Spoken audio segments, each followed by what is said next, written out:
안녕하세요. 파산관계인 홍현필 변호사입니다. 예, 오늘은 59년생 남자분 사건인데요. 파산 선고 후 절차 진행 중 이제 채무자분이 돌아가셨습니다. 이때 관제인이 상속인들, 유족들에게 어떤 조언을 해줘야 하는지를 한번 알아보겠습니다.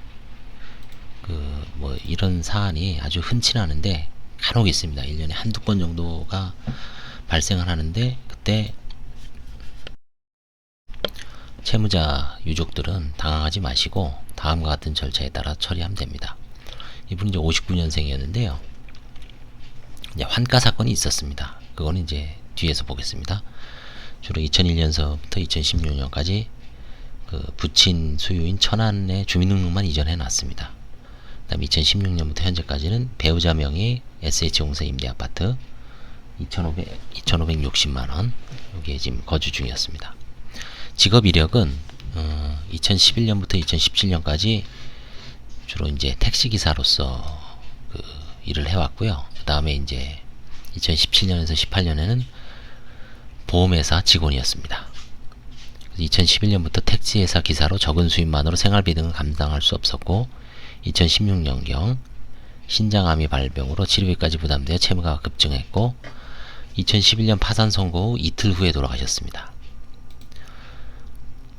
그래서 이제 과거에도 한번 면책을 받으신 사안입니다.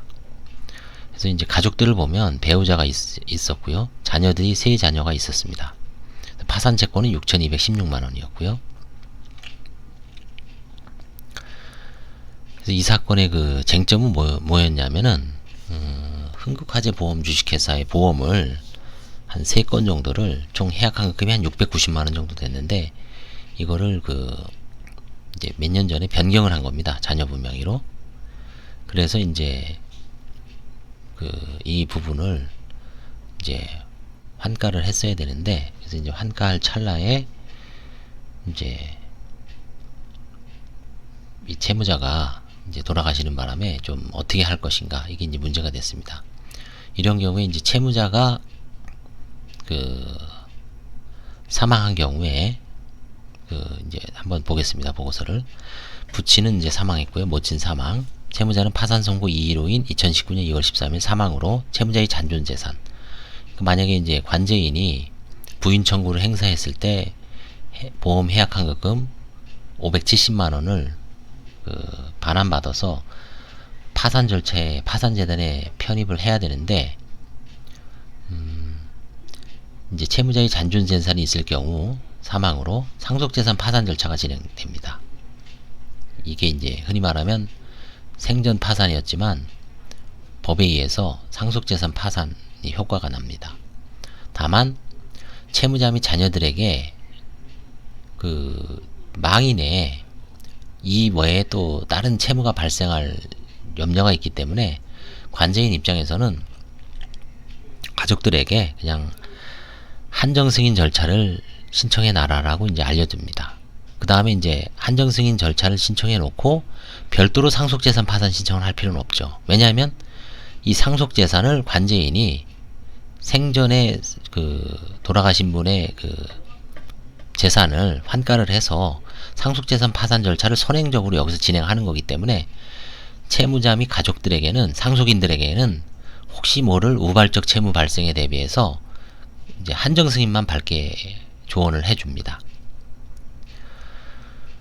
그래서 이제 570만원을 이제 채권자들한테 나눠주고 일종의 이제 상속재산 파산이 돼버린 겁니다. 채무자는 사망을 해서 없어지고, 채무자가 남긴 재산 570만원, 그거를 결국 채무자의 채권자들, 망인의 채권자인 상속채권자죠. 그 사람들한테 나눠주고 절차를 종료하면 나중에 배우자 및 상속인들은 별도로 이제 한정승인 절차에서 이걸 이제 신고를 해놓고 별개로 상속재산 파산 신청을 할 필요 없죠. 상속재산 파산 신청을 하더라도 이미 관제인이 이 생전 파산을 상속재산 파산으로 생각을 해서 법에 그렇게 나와 있으니까 이미 진행됐기 때문에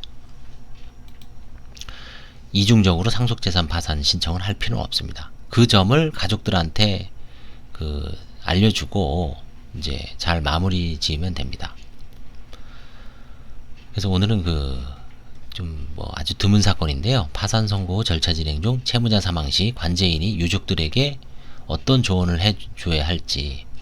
예전에 이제 이 사안 말고 제가 한 사안은 뭐냐면, 그분은 이게 이제 예를 들어서 아무런 재산이 없으면 이건 당사자 사망으로 이제 면책 없이 파산 절차는 폐지하고 면책은 있을 수가 없죠. 채무자가 사망했으니까 면책 절차는 의미가 없습니다. 그랬을 때는 별 문제가 없는데 재산이 남긴 사안이 이제 항상 문제가 되는 겁니다. 이 사안 말고 제가 예전에 한 사안은, 그분은 이제 부인권 행사를 해서 근저당권을 이제 환가해야 될 사안이 있었는데, 그때도 이제 한 4,500 정도로 환가를 해야 되는데, 유족으로 누가 있었냐면, 이혼한 부인은 사실은 이제 상속인이 아닌데 자녀들이 있었습니다. 성년 자녀하고 미성년 자녀하고 섞여 있었어요. 딸 셋인가 있었는데, 그 딸들한테는 상속 포기를 하도록 알려줬어요. 왜냐면 이 파산 절차에서 면책 절차가 안 되니까 별개의 절차로 자녀들은 상속 포기를 할 수가 있죠. 그래서 상속 포기를 했습니다. 상속 포기를 하니까, 세 딸이 상속 포기를 하니까 그 채무는 어디로 넘어갔겠습니까? 직계 존속인 할머니, 그러니까 돌아가신 분의 어머니, 모친이 살아계셨거든요. 그분이 다시 상속을 받게 되는 겁니다. 그분은 나중에 이 손녀들이 상속 포기한 거를 알고서 이제 다시 상속 포기라든지 한정 승인을 해야 되죠. 그렇죠? 그런 식으로 이제 넘어가게 되는 겁니다. 그래서 그때는 이제 딸들이 그냥 한정 승인 하시고 어머니한테 넘어가지 않게, 시어머니한테, 전 시어머니죠, 넘어가지 않게 하는 게 어떻겠냐라고 이제 제가 조언을 해줬습니다만, 이미 시댁하고 관계가 안 좋아서 그냥 자기는 딸들한테 그냥 너희들 깔끔하게 3명 상속 포기하고 돌아가신 분의 어떤 채무는 시댁에서 나중에 포기할지 한정 승인할지는 난 모르겠다, 이런 식으로 이제 가족 관계가 좀 악화된 상황에서는 어떻게 보면 이제 약간 좀 무책임할 수도 있는데, 상속 포기를 원하니까 어쩔 수 없이 그 세 딸은 상속 포기를 한 기억이 있습니다. 그리고 이제 돌아가신 분의 재산, 한 500 정도 되는 재산은 망인의 채권자들한테 알려줬죠. 사실은 그때 이제 한정 승인을 해도 이 사건처럼 제가 좀 더 설득을 해서 마무리 지을 수도 있었는데, 그때는 저도 이게 좀 상속재산 파산으로 변하는 게 좀 다가오지 않아서 그냥 선택에 맡겼는데, 이것처럼 사실은 한정 승인을 해주는 게 좋죠. 그래서 유족들에게 이제 한정 승인이든